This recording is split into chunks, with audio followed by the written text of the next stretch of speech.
Caçadores de Emprego, tudo bem com vocês? Meu nome é Eduardo Saig, esse é o canal Empregabilidade Máxima e hoje temos um episódio diferente. Hoje temos uma convidada, a advogada Thaís Brasil, que vai conversar comigo sobre dois temas bastante interessantes que acontecem muito no mercado de trabalho. Um tema sobre etarismo e sobre gordofobia. Por que eu trouxe ela aqui? Porque é super interessante a gente entender quais são os seus direitos. E, querendo ou não, o tema do etarismo estourou nessa semana, porque o presidente dos Estados Unidos, Joe Biden, desistiu da candidatura dele, porque muitas pessoas estavam achando ele velho demais. E aí, conversei com a Thaís sobre isso, e eu acho que é um tema super interessante para a gente conversar sobre os aspectos legais, sobre esses dois assuntos que, queira você ou não, estão muito presentes nos processos seletivos e, obviamente, no mercado de trabalho. Thaís, para quem não te conhece, conta um pouquinho de você. Seja bem-vindo ao canal Empregabilidade Máxima e já te agradeço por você compartilhar todo o seu conhecimento com a gente. Eu que agradeço, Eduardo. Então, eu sou a Thaís Brasil, sou especialista em Direito do Trabalho, sou sócia do escritório FBT Advogados, com outras duas sócias, que é um escritório voltado para o direito do trabalho, tanto no consultivo como no contencioso. Então, sobre o etarismo, de fato, o tema explodiu aí, como a gente conversou aí nos Exatamente. bastidores, né, Eduardo? Por conta dessa questão que foi tão discutida de forma genérica, eu digo, e muito abrangente com relação ao Joe Biden, e eu acho que talvez esse um grande equívoco, né? Porque o etarismo, ele, na verdade, é basicamente o preconceito voltado especificamente para a idade da pessoa, né? É a criação de um estereótipo, né? A criação de estereótipo que está relacionado intimamente com a idade da pessoa. E eu diria que tanto para o lado da juventude aí dentro do ambiente de trabalho, como para o lado da idade mais avançada, né? A juventude é o que a gente vê menos problema, porque, querendo ou não, dentro do mercado de trabalho, aquela pessoa que foi jovem, ela vai chegar no ponto do mais experiente. Aí, o mais experiente, eu acho que é o que fica, que a gente cai num campo de discriminação mesmo dentro do ambiente de trabalho, porque dali ele não tem, ele se aposenta, né? Vai para os aposentos, ele se retira de cena. Então, eu acho que o grande problema envolve muito mais as pessoas com mais idade do que as pessoas com menos idade. É aí onde está o maior problema. E isso também eu acho que vai de período histórico, né, Eduardo? Porque, assim, se a gente for tratar E de cultura também, e né, de Thaís? Porque cultura. compartilhar um pouco da minha experiência como recrutador, eu sou muito questionado, sou muito perguntado, tem muitas pessoas que têm mais idade, e aí é super engraçado, porque quando a gente fala mais idade, isso também depende muito do momento cultural que nós estamos vivendo. Eu tenho 40 anos. Então, para as pessoas da minha faixa etária, geralmente pessoas com mais idade são mais 60. Mas já existe uma corrente de mercado onde, por exemplo, pessoas com mais 45, talvez como eu, já são consideradas velhas para o mercado, né?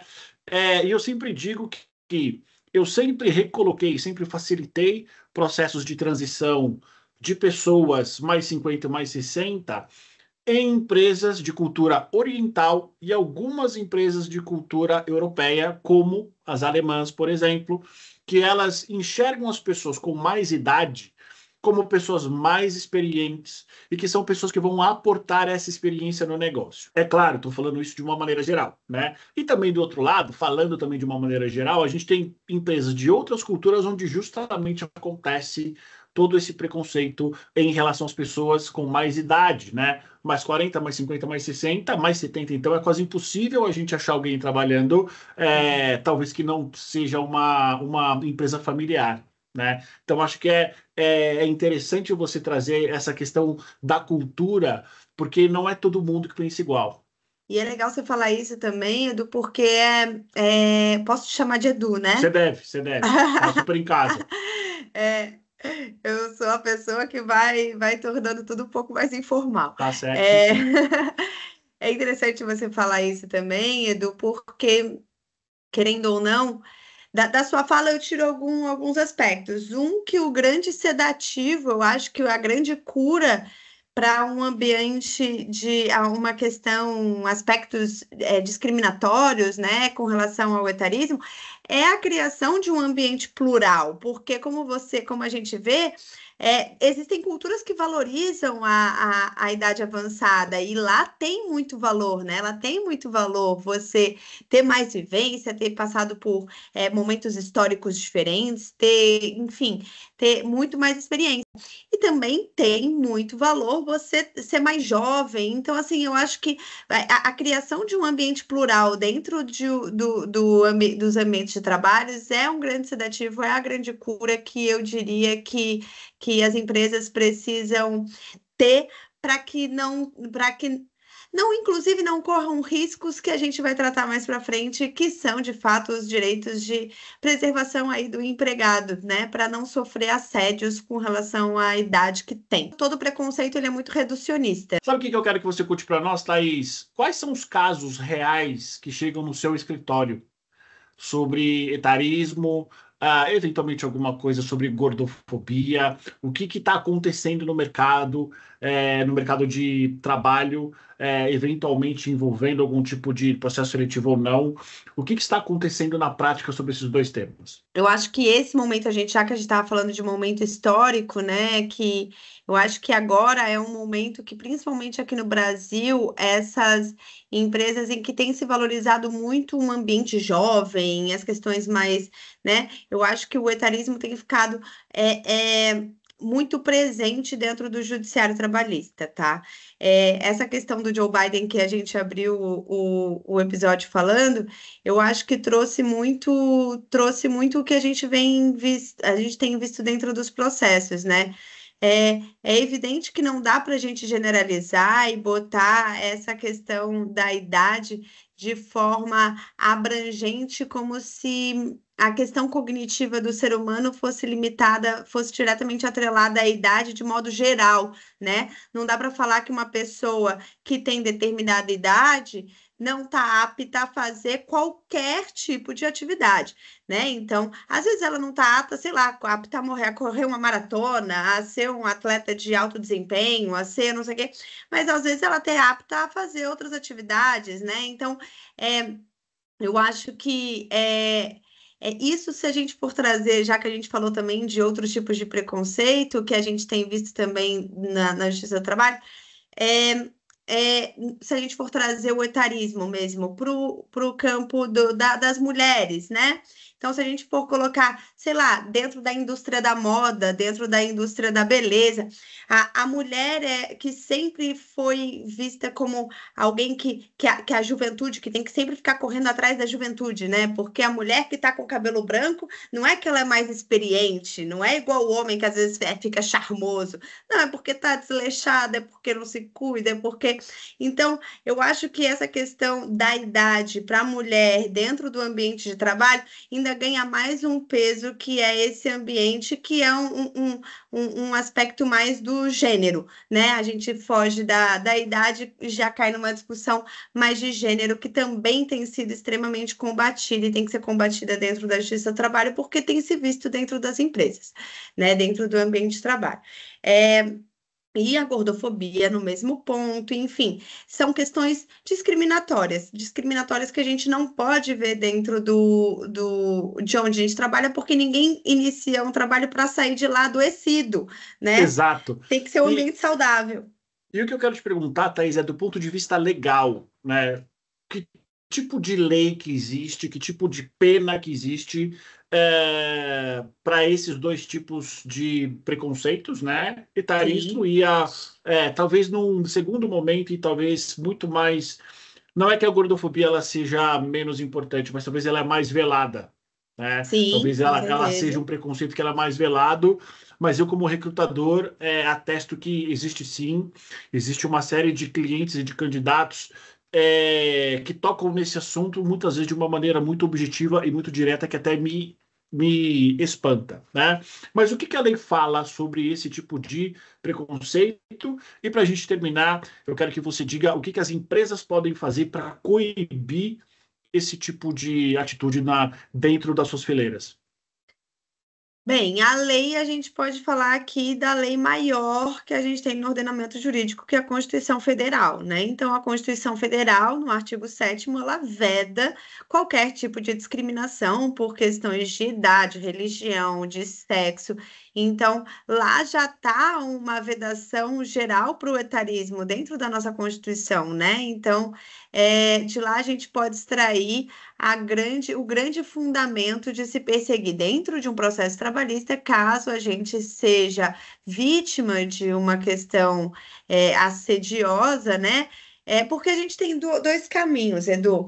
Ou você está sofrendo um assédio moral decorrente da sua idade, ou você, eventualmente, inclusive, para além do assédio moral, você foi dispensado, você foi mandado embora por conta da sua idade, que são alguns casos, inclusive, que a gente tem no escritório, de pessoas que foram, de fato, dispensadas do seu trabalho por conta da idade. Às vezes, algumas normas coletivas prevêem estabilidade pré-aposentadoria. Algumas empresas, para antever, né, a essa estabilidade para o empregado não fazer jus determinado direito que vá mantê-la, de certa forma, presa aquele empregado, já se antevém a isso e saem dispensando os empregados que estão prestes a entrar ou a alcançar esse direito, né?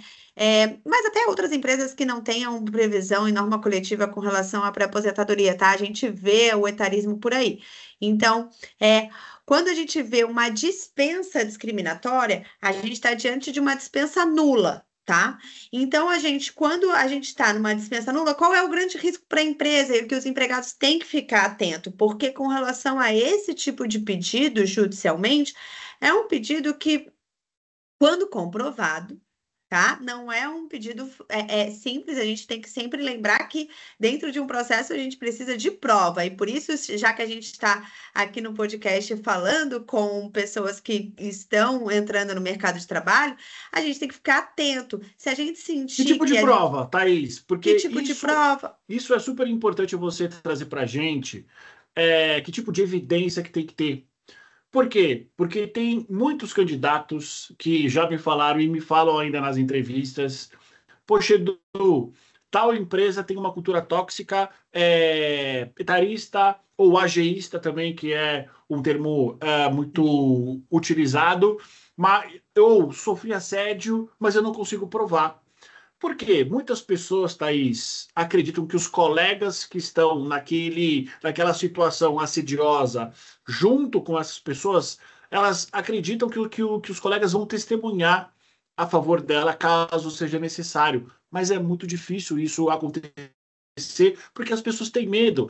Tem aquela lenda do tipo, olha, se você for demitido por justa causa, tem um código secreto, que isso é mentira, tá, gente? Existe um código secreto que fica na sua carteira de trabalho que impede com que você consiga emprego ou você ficar manchado para sempre. Isso não existe, né?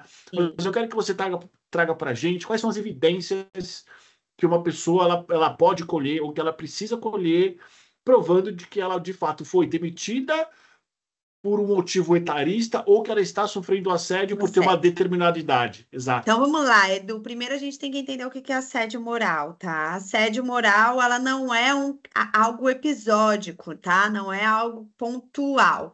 Um assédio moral, na verdade, é algo repetitivo e que se perdura no tempo, tá? Então a gente precisa diferenciar isso, né? O assédio moral, ele é algo que você acaba sofrendo uma espécie de perseguição, né? Algo que está minando a sua autoestima, que expõe a situações vexatórias constantemente, né? Então, quando você está diante de uma situação assediosa, o empregado que sofre isso tem que já colecionar provas. E como é que coleciona provas? Se a empresa tiver um canal de denúncia, por exemplo, faça uso do canal de denúncias, né? Faça uso do canal de denúncia, denuncie, tente ir atrás. Às vezes o empregado não quer fazer uso do canal de denúncia porque às vezes a empresa é muito pequena, a empresa é de pequeno porte, a ponto de se ele relatar a situação, ele não precisa se identificar, mas ele acaba sendo identificável, né? Porque se você relata o fato, você acaba.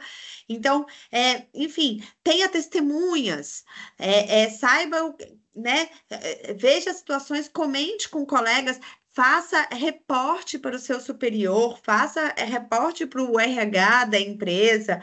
É, colecione, hoje em dia, muitas empresas fazem uso de WhatsApp, às vezes essas questões podem, na questão do etarismo, muito que a gente acaba vendo é o esvaziamento de função, né? Porque acabam criando esse estereótipo de que a pessoa com mais idade já não tem capacidade de absorver determinadas demandas, então ela começa a perder função, perder autoridade dentro do cargo que ela exercia.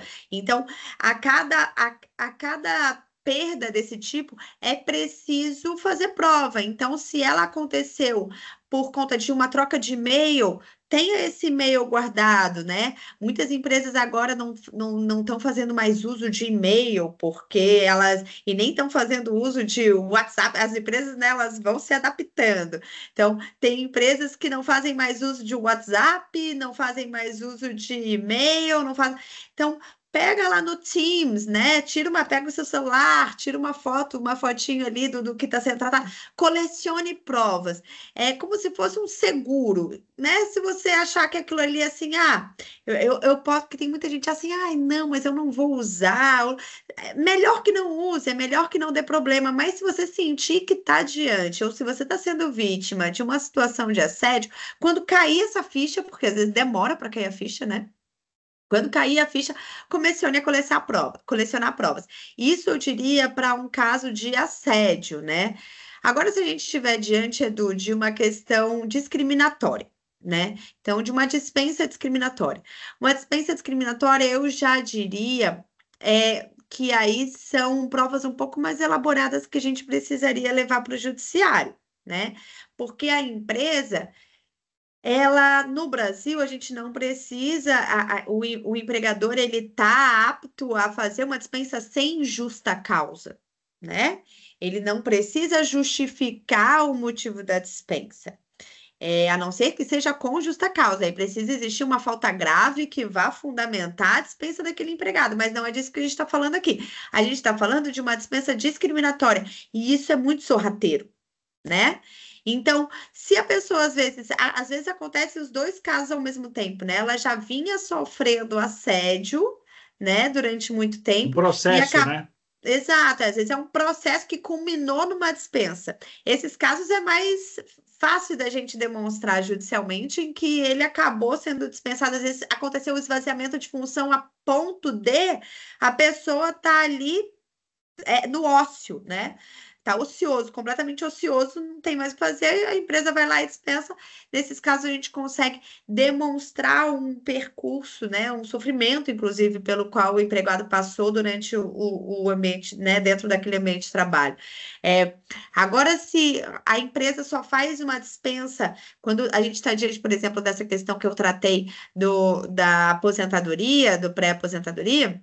Isso normalmente a gente consegue comprovar com uma lista do CAGED, né? Então a gente pega aí para demonstrar quantos empregados a empresa dispensou com mais idade, com mais de 60 anos, ou que seja próximos a se aposentar. E aí a gente já começa a ver assim, olha, né? A empresa. Talvez de, sei lá, de 100 funcionários, só essa pessoa com essa faixa etária foi desligada. Ou não, só ela foi Ou desligada, é tem, isso? ou tem um padrão, né? Todas as pessoas com mais de 60 anos são desligadas, né? Então, Entendi. assim, quando acontece uma dispensa, até que não precisa ser uma dispensa, é que dispensa em massa depende de quantos empregados a empresa tem, né? Então, quando você pega um padrão da empresa, começar a dispensar empregados pela idade que tem, a gente já começa a fazer essa ligação Isso é dentro de um interessante. processo. Isso é E aí, interessante. qual é a condenação, Edu? O que é importante para que a empresa também mude essa cultura, né? Mude a cultura interna. Porque a condenação pode ser grande, né? Quando comprovada uma dispensa discriminatória, o que que acontece? Às vezes, Edu, um processo dura aí uns 4 anos. Vamos supor, a gente entrou eu fui dispensada hoje, tá? Hoje eu fui dispensada. A gente está no dia 20, a gente está gravando no dia 25 de julho, né? Então, hoje eu fui dispensada, de 2024. Vai ver, esse processo vai demorar uns 3 anos para se resolver. E lá no final dos 3 anos, eu consigo comprovar, olha, eu de fato fui dispensada por conta da minha idade, exclusivamente pela idade que eu tenho. Isso é uma dispensa discriminatória, está lá resguardado na Constituição Federal, está vedado. E o que que o juiz vai falar? Bem, isso é uma dispensa nula, ela não é válida. Portanto, tem que haver a reintegração daquele empregado. Havendo a reintegração daquele empregado, ele terá direito a receber durante o salário que ele não recebeu desses 3 anos que ficou se discutindo dentro de um processo se era nula ou não era dispensa.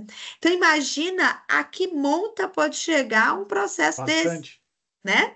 Ainda que seja um salário mínimo, né? Que seja um salário pequeno, um processo que vai ficar se discutindo muito tempo. Tem juro, tem correção monetária. Então, assim, é É algo um montante que considerável. é um montante considerável, é um montante que não dá para as empresas, enfim, brincarem de fazer dispensa discriminatória, porque a conta não vai fechar e né, a conta pode chegar, o passivo trabalhista pode se tornar bem grande. Thaís, obrigado pelo seu tempo. Muito bom você ter compartilhado o seu conhecimento técnico-jurídico com a gente. Para quem quiser, para quem tiver mais dúvidas, eventualmente para quem estiver passando por esse momento, aonde as pessoas te acham? Olha, já que a gente está aqui né, num ambiente de mais redes sociais, vou passar o nosso arroba também, Sim. que é o arroba FBT Advogados, tá? E tem o nosso site, que é. Deixa eu só confirmar, já que eu acho que é o Confirma. fbt.advogados, ou FBT. É, fbt.advogados, tá, gente? Tá? Então, tem o Você tem arroba LinkedIn também, Thaís, ou não? Porque tem muita gente no LinkedIn temos. que eventualmente precisa de alguém com o seu perfil. E aí é Thaís Brasil ou você está com outro nome lá? Thaís Brasil. E tem o LinkedIn do escritório também, que é FBT Advogados, tá? Então, tem o LinkedIn do escritório, tem o meu LinkedIn, que é Thaís Brasil. Tem também o nosso site, que é fbtadvogados.com.br. E lá no nosso site a gente também, no Instagram também, né? A gente divulga alguns textos, a maioria dos textos que a gente publica, mas no nosso site também tem bastante texto publicado, eu acho que é um grande auxílio aí que a gente tenta contribuir para que desmistificar aí os direitos que os empregados têm e alguns voltado também para empresas, porque é esse que é o ambiente que a gente quer, né? É bacana esclarecer o direito para todo mundo, para todos os lados. Excelente, Thaís. Mais uma vez, obrigado. Espero que você volte. Eu acho que é super importante ter esse suporte e ter essa visão legal, tanto daquilo que os candidatos, que os profissionais, eles de fato têm direito, e também o que as empresas têm direito, né? Eu acho que hoje em dia, com toda essa dualidade das comunicações, esse acesso às informações, a gente precisa entender que tanto os profissionais quanto as empresas têm direitos e deveres. Então, quero agradecer você. Já fica o convite para uma próxima pauta, e aí eu espero ver você aqui de novo. Para você que está vendo a gente, para você que está nos ouvindo, muito obrigado e até o próximo episódio. Tchau, tchau, Edu. Até.